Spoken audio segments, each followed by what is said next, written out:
Hi everyone, welcome back to my channel, The Veldman Way. Ashley here. I'm excited to bring you guys a Super Bowl edition of Cooking With Me Friday.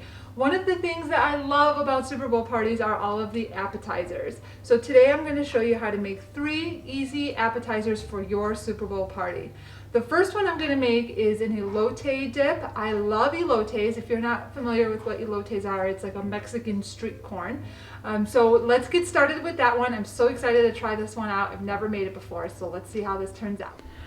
Okay, as always, I'm going to show you the ingredients first. So you're going to need this, and I am going to butcher the pronunciation of this, cocha? I have no idea. But this Mexican cheese, you usually can find this in the specialty cheese section at the grocery store. You're going to need some shredded pepper jack cheese, some creme soprano, so it's like a Mexican style. I don't even know if this is the right stuff actually to be. I don't know, we'll see. That was the only thing that they had. The recipe says like Mexican crema. I'm guessing that's what this is, so we'll see. And then a lime, 2 jalapeno peppers, some, let me see if it's, well, it's not focusing, but that is chili powder, some mayonnaise. Oh, you know what, and I forgot the sour cream. Some olive oil, some queso fresco, and then some corn. Now you can use, the recipe says to use corn on the cob. Corn is not in season here in Chicago at this time of year. So I just got frozen corn, but if you use frozen corn, you're going to use 3.5 cups and you are going to let it thaw. So this is frozen corn that I am letting thaw out. And then you're going to also need some butter. So this is just unsalted butter. And then I also have some sour cream. So that is all of the ingredients. We're going to start off by chopping up the jalapeno. Now make sure when you are chopping your jalapeno that you are dicing it into very small pieces so it doesn't, get a big hunk of jalapeno. And also too, if you don't like too much spice, make sure you take the seeds out. That is where all of the spice is in the jalapenos. I like a little bit of spice to my dip, so I'm going to just leave a couple of seeds in, but take a majority of them out.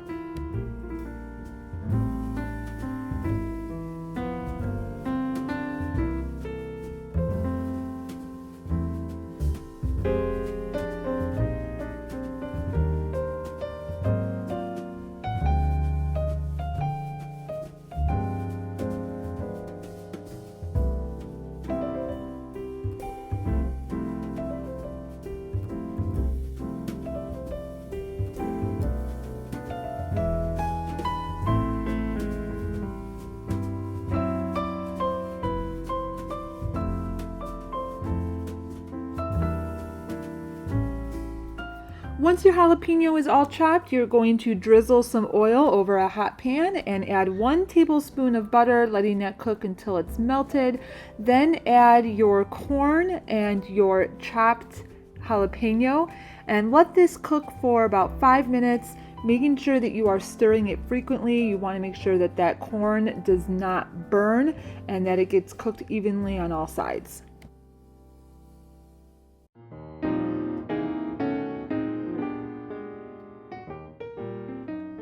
While that corn is cooking, we're going to mix our remaining ingredients. So you're going to take a large bowl and mix together the sour cream, your Mexican cream, mayonnaise, the lime juice, the cottage cheese, queso fresco, and the chili powder. Now in the description of this video, I am going to include a link to this recipe so that way you have all of the measurements and all of the instructions on how to make this dip.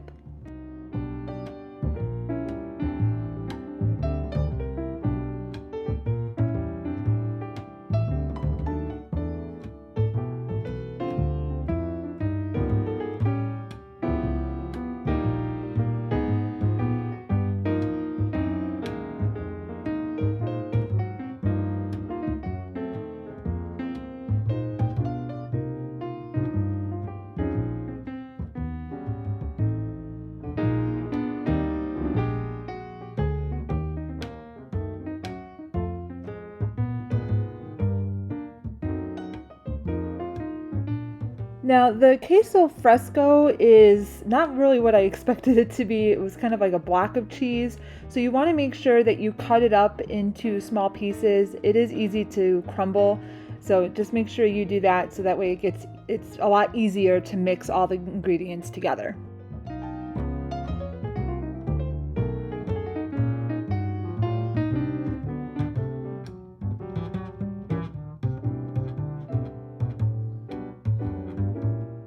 Once your corn and jalapeno peppers are done cooking, you're going to add that to the bowl and give it a nice good mix. Make sure everything is all mixed together. And if it is a little bit too thick, the recipe does say that you can add a splash of chicken broth if you want to thin it out a little bit. I didn't do that. I didn't really need to, but of course, if you like a little bit of a thinner dip, you can go ahead and do that if needed.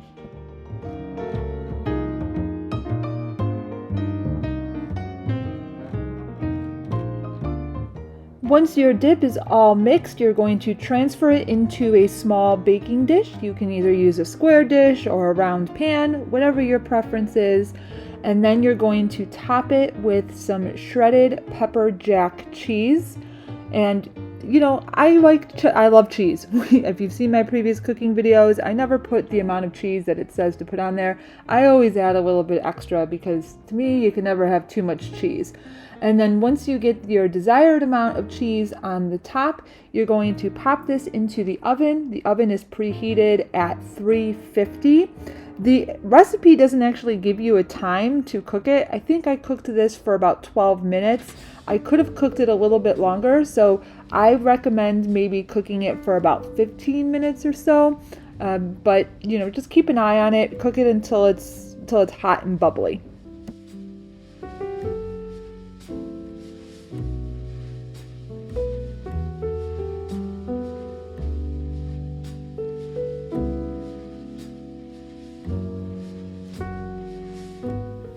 Alright, it looks good.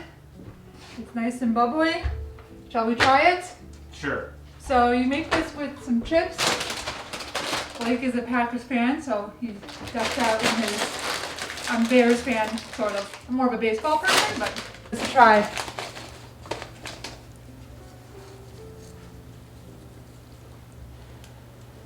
See how it is.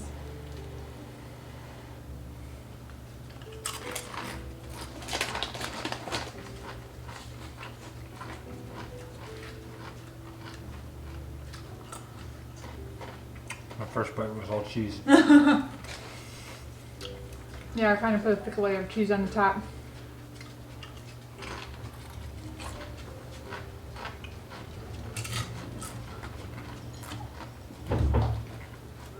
That's pretty good. I'm gonna get a plate. Alright. Well, the fact that he wants a plate of it is always a good sign. So it's very good.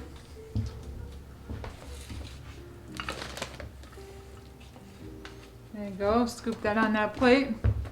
Here it's out of frame, but okay.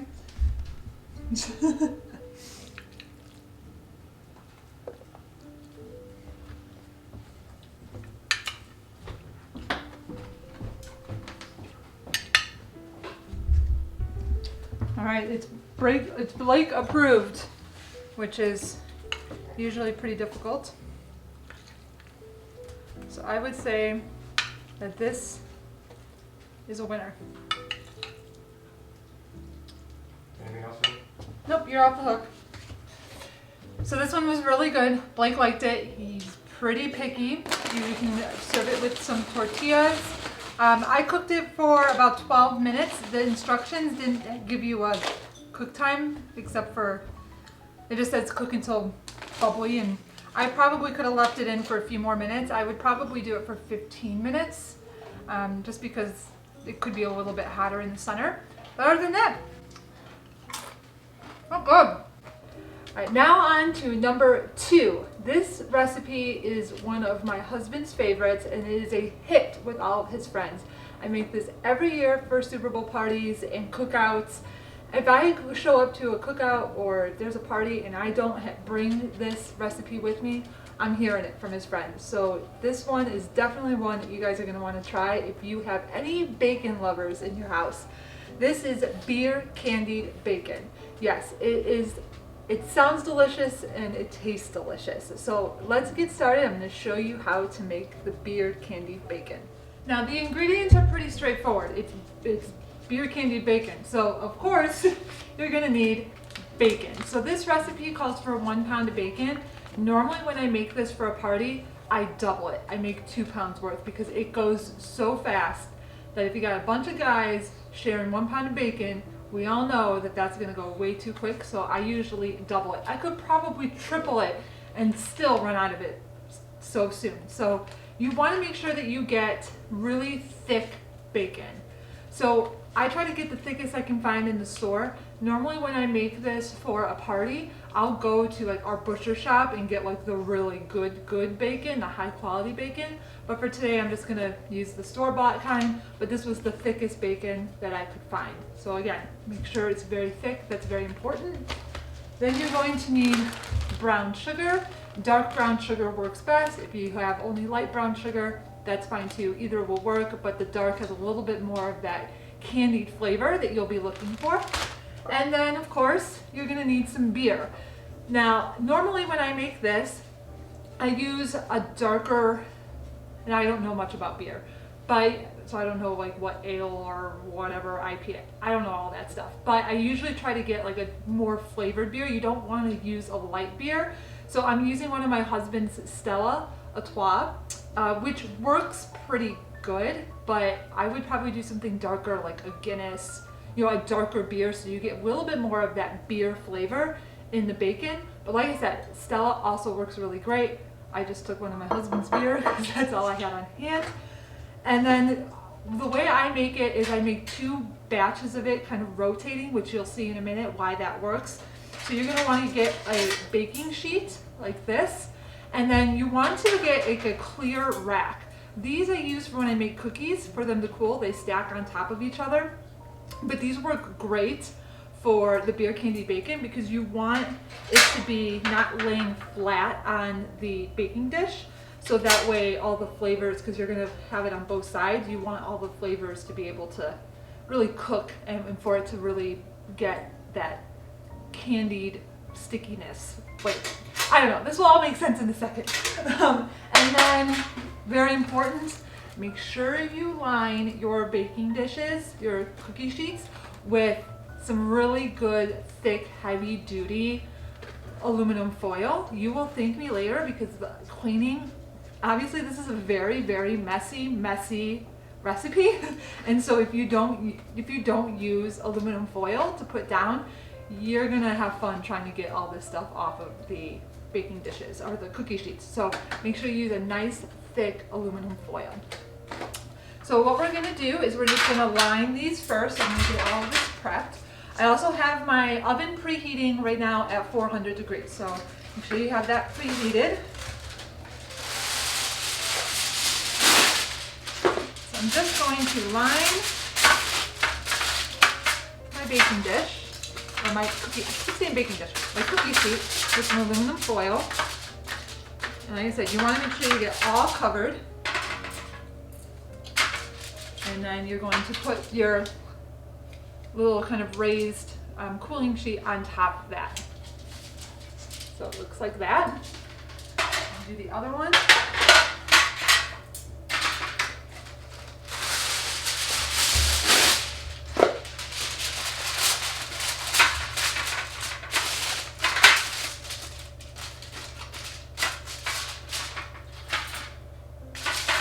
All right, easy as that. These are all prepped and ready to go. Now let's get the mixture ready for our bacon. Okay, so now we're going to get the mixture ready for and there's my oven. It's ready to go, which is great. The first thing you're gonna do is you need a 1/2 cup of brown sugar.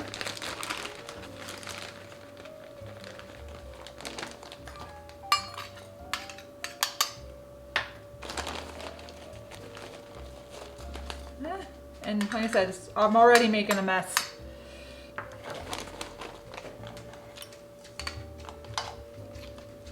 I usually put just a little bit of extra in because it makes it a little bit I just love the taste of the brown sugar. So if you get a little bit extra in there, that's fine. All right, so we got my half a cup of brown sugar. Now you're going to need a 1/4 cup plus 2 tablespoons of beer. All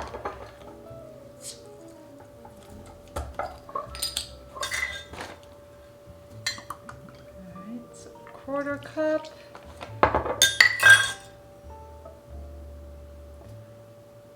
Plus 2 tablespoons.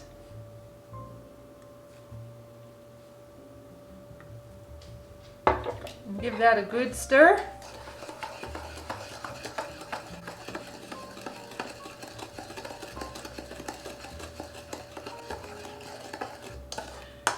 And you want to stir it until the brown sugar is dissolved. It's a little bit watery, so I'm going to add just a little bit more brown sugar in. It is going to be a little bit thicker because of the brown sugar, because you want it to obviously be able to kind of coat it and give it that candied texture. So that's why I always put in a little bit of extra brown sugar in there.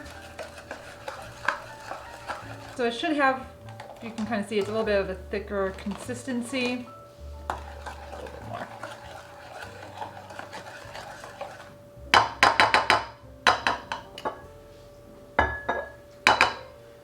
Okay.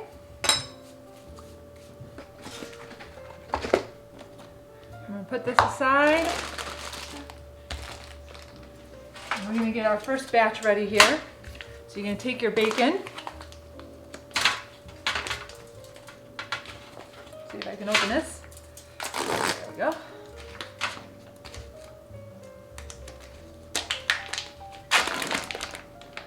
Now you can cut your bacon. I usually leave it because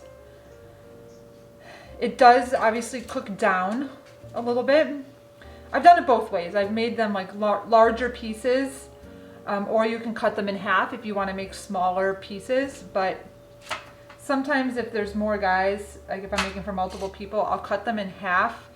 That way they feel like they are getting a lot. It looks like it's more if there's more pieces. You know, a little bit of reverse psychology, you know, for the guys. So I'm going to, and it's okay if they overlap a little bit because they are going to cook down. You don't want them to overlap too much though, because then it's just, you're not going to be able to get the mixture on all of it. So just let it overlap just a little bit. You know, and this said it was thick cut bacon, and this isn't even really that thick. So, like I said, it is very important to make sure that you get some good thick bacon.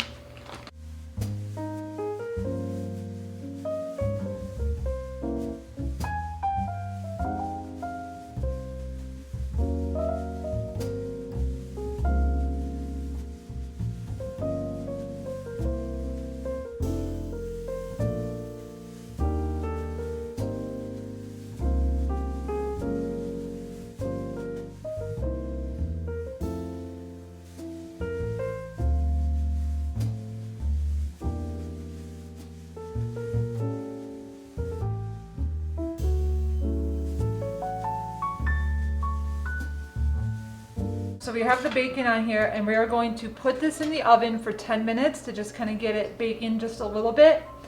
So let's go ahead and get this in the oven.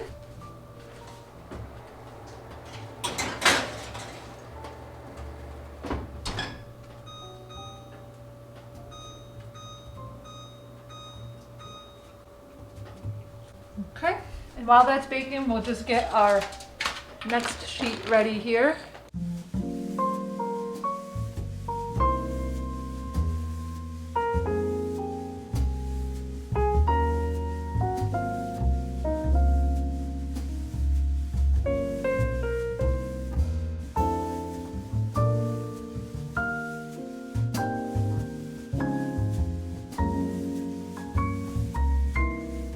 Alright, so this one is all prepped and ready to go. So once that is done baking for 10 minutes, I'm going to take it out and show you guys the next step in the process.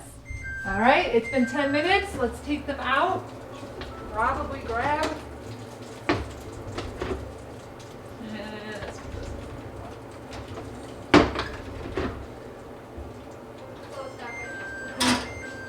Problem Yeah, no, I hear you.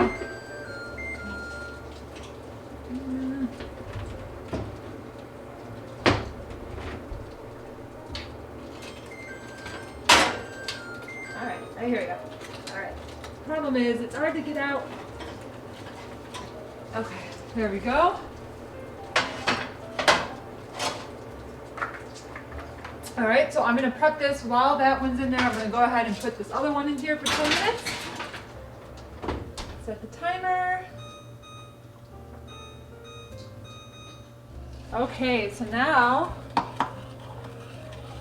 I'm gonna kind of make sure that you're still kind of keeping this stirred before you put it on, because it does kind of thicken a little bit, so kind of stir it back up.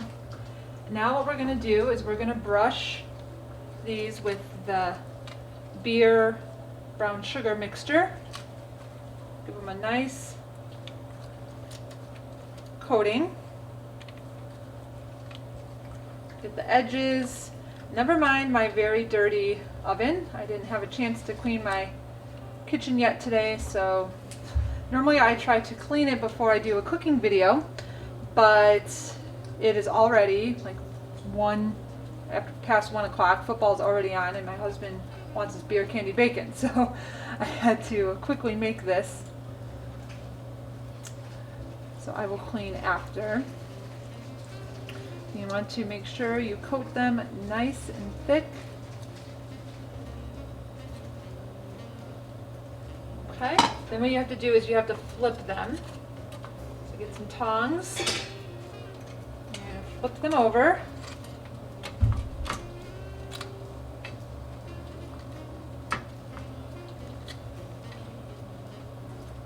Also, a reason why I didn't bother cleaning my stovetop is the flipping of it sometimes gets it pretty dirty, so I'd be cleaning it anyway when I'm done. Like I said, it's a very messy recipe, but I promise you it is worth the mess when it is done. Oh no, this one's stuck.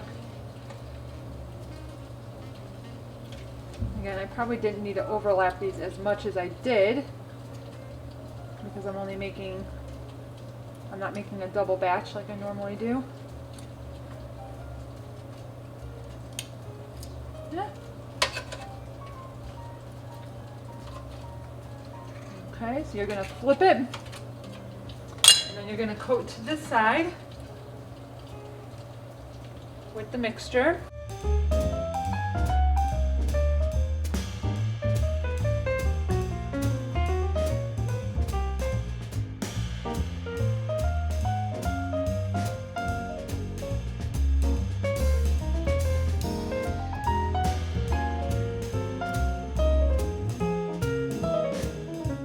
Okay, so we got them all coated with the beer brown sugar mixture. Once these are done in the oven that are cooking for 10 minutes, we're going to take those out, and we're going to put this in for another 10 minutes. All right, these are ready. So we're going to just rotate these out. I'm going to take these out. Just pull it down. Yeah. Take these out, and then put this one in. We are going to cook it for 10 minutes.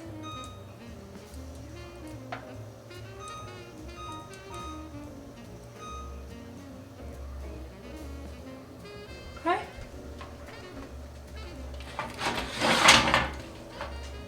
Now we're going to get these covered. Again, to make sure you're stirring this up before you do so.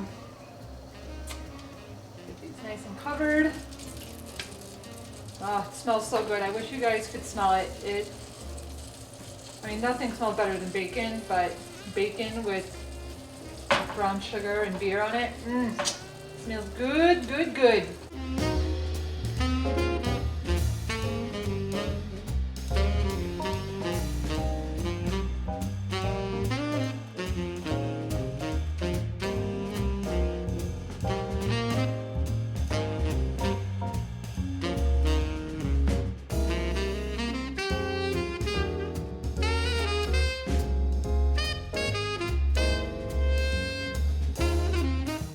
right, now we're just gonna let these finish and then rotate them again. All right, so I messed it up a little bit. I accidentally set it for 10 hours instead of 10 minutes, so it's a little bit burnt. It was in there for about 14 minutes instead of 10. You know, Belgian way, just doing it. My thing is broken, like I can't see the top number on here, so I need to get it fixed because I can't see the whole display. Make sure. Okay, that's counting down right. So it's a little bit burnt, a little bit crispy. It's all right.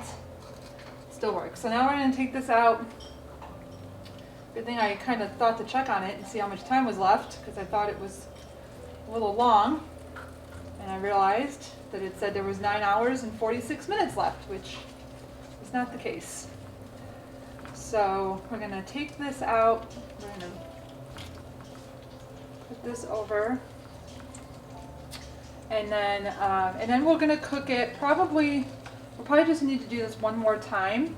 The way you really want to do it is you can do it 2 or 3 times doing this, but pay attention to the bacon. Now this one obviously is a little bit crispier because I left it in a little bit longer than I was supposed to. So it depends on how you like your bacon. Some people like it super crispy, some people don't want it that crispy. You want to do it at least twice, so this is our second time with this batch.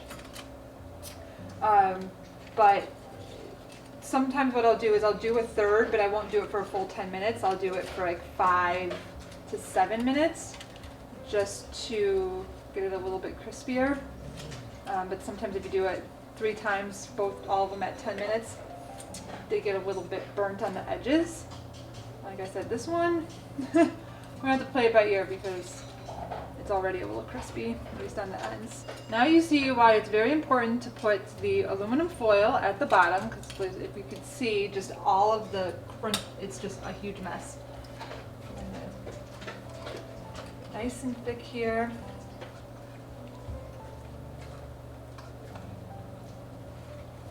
Luckily, my husband likes very crispy, almost burnt bacon. So, good thing he married me because I tend to burn things. Of course, the only thing he likes burnt is bacon, not everything else. But there we go. So we'll let this sit and get this ready to put in once this is done. All right, this one I did the correct time. Whew, it's really smoky in there. Alright, so I'm going to put these back in, but because I put them in for too long last time, I'm only going to stick them in there for probably 8 minutes and then check on them because I don't want them to burn too much. As you know, cooking bacon in the oven, if you've ever done it in the past, it's nice, it's easy, but it goes from not burnt to burnt very, very quickly. So yeah, you just kind of need to watch it. All right, so we're gonna cover these again.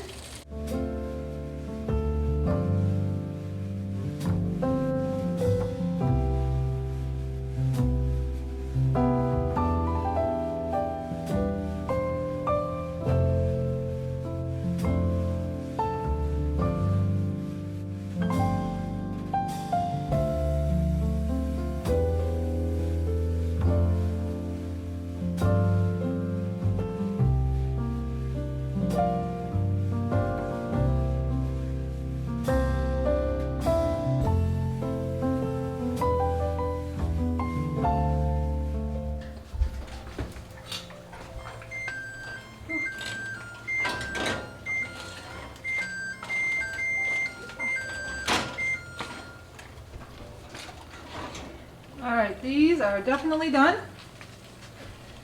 Guess what game is on my Monopoly Roblox game that one of my friends are playing? Hold on, buddy. Now I'm going to take these and put them in. I'm going to do 7 minutes.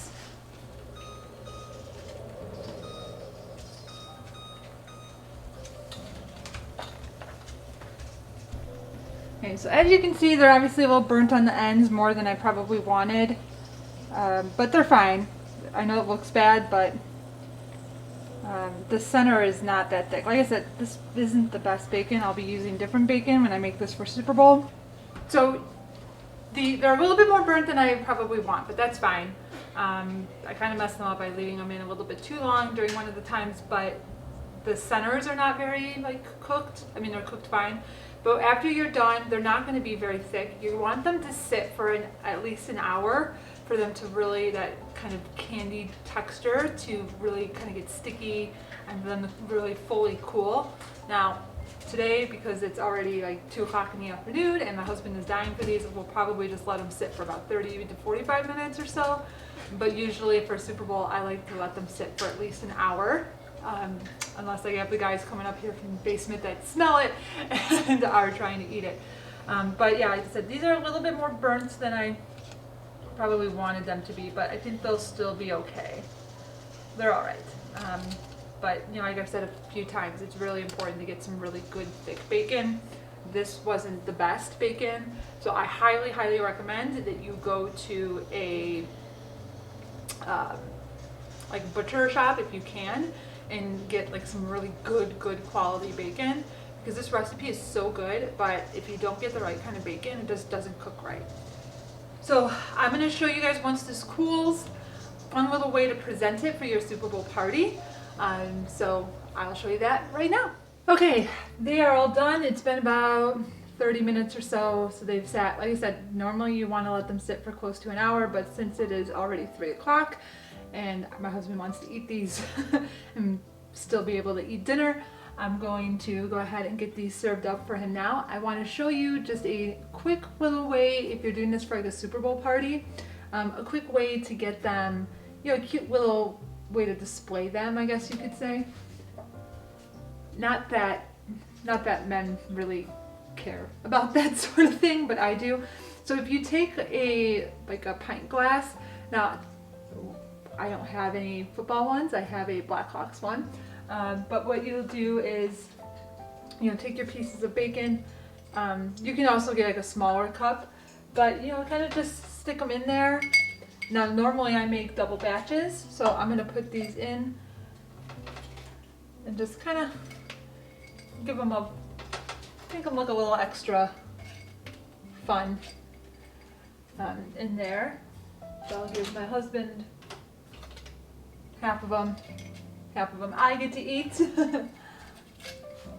But there you go, you can have them. So if you have like any little football cups or something that you can, you know, put these in and, you know, give them to the guys or to whoever's watching the game, of course.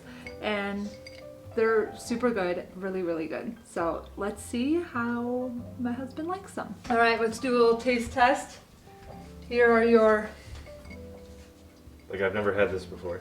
Well, I know, but you know, they know Hello. that. Hello, people. They're a little burnt on the edges because...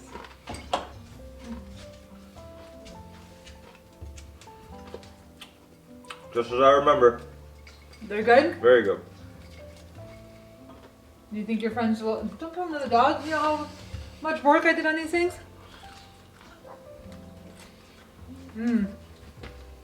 There you have it. Easy, delicious beer candied bacon Okay. will be a favorite for any of your Super Bowl parties. And even the dogs want them.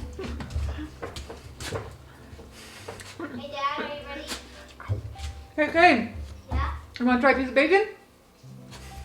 No? Let me see. Let's see if Kane will eat it. He's had it before. He Is loved it it. candy bacon? Yeah, it's with brown sugar. You ate all of this at Uncle Dave's house one year. I'll try it. All right, hold on. You turn the video.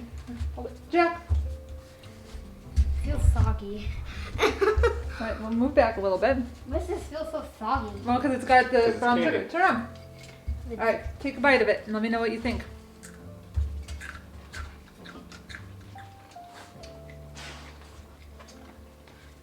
Tastes like original bacon. Tastes like original bacon. Yeah, you don't taste the brown sugar? But you can taste a little bit of it.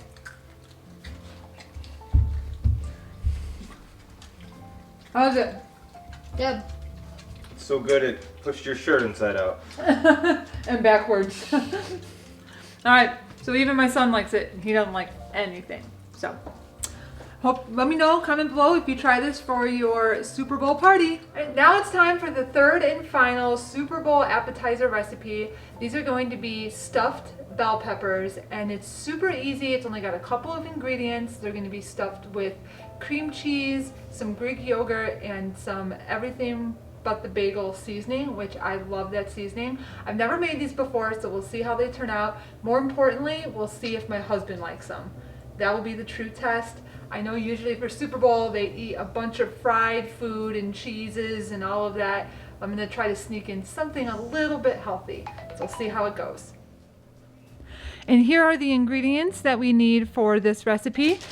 I've just got a bag of sweet mini peppers. It says to make about a dozen or two. I just grabbed one bag. Some Greek yogurt, plain flavored. Don't get any like vanilla or any flavored, so just plain Greek yogurt.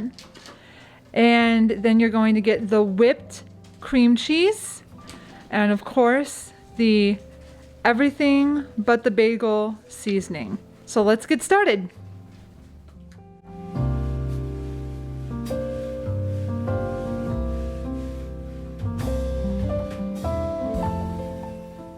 This recipe is so quick and easy, it is awesome. So the first thing you're going to do is get your peppers prepped. So once you rinse them off, you're just going to cut each of them in half long ways and carefully remove any seeds or inner parts to the pepper. I mean, the seeds are edible, but I just recommend getting as much of that stuff out as possible.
Once your peppers are all prepped, you're going to mix together 3/4 of a cup of whipped cream cheese and half a cup of plain Greek yogurt.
Once you have your cream cheese and yogurt mixture together, you're going to start spooning them into the mini peppers.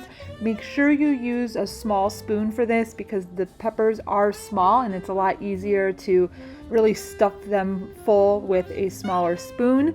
And then you're going to transfer them directly to your serving platter. Now I'm just making them for us a small batch, so I just put them on a regular plate. Once you get them all stuffed, you're going to top them with the best ingredient ever, the everything but the bagel seasoning, and you can determine how much of this you want to put on there. I really love this seasoning, so I put a lot on here, but if you don't want to put too much on, you can put just a little bit. But like I said, I really love this seasoning, and the cream cheese and the yogurt don't have a whole lot of flavor, so I prefer to put a little bit extra of this seasoning on to give it a little extra punch.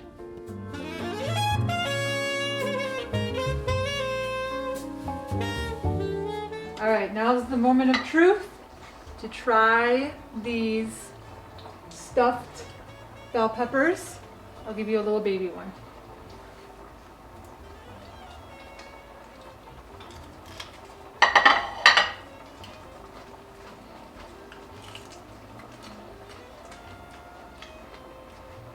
Honest opinion. Honest opinion? Mm-hmm. I like the flavor. I just don't like eating raw vegetables. Specifically peppers. Looks good. Is it better than you thought when I said it's something healthy? Yeah. I think these are really good. That's good. I do like raw peppers, and I must say it's really good. The yogurt and the whipped cream cheese makes it nice and light. And then the everything but the bagel seasoning gives it a little bit of a kick, but it doesn't make it overpowering. Like, it just gives it a nice little saltiness. So these are a really good snack. I might make these just for a snack for myself during the day. Nice little healthy snack to have. We'll see if they're a hit at the Super Bowl though. Oh, and there goes our dinner. So these were, I really like them. Highly recommend. If you like peppers, if you like to eat raw peppers, they're really good. You could probably cook them, but the recipe says to make them raw, and I'm not messing with the recipe. So That's pretty good. So that's it, everyone. Those are the 3 recipes that I have for your Super Bowl party. I hope that you guys enjoy them. The elote dip, the beer candied bacon, and the everything but the bagel stuffed peppers. Wait, Blake. Which of the 3 appetizers that you've had, that I've had you try over the last couple weeks filming this, which one is your favorite? I think I already know the answer to this, but It's bacon. it's bacon. Yeah. Come So on. obviously, if you have a bunch of guys, go with the bacon. That's always a favorite. But you like the elote dip? Yeah, they were all good. Yeah. Okay. But of course, bacon always wins. Let's be honest. So I hope you guys all have a great Super Bowl party. Comment down below and let me know if you guys try any of these appetizers. And I will see you guys at the next one. Bye.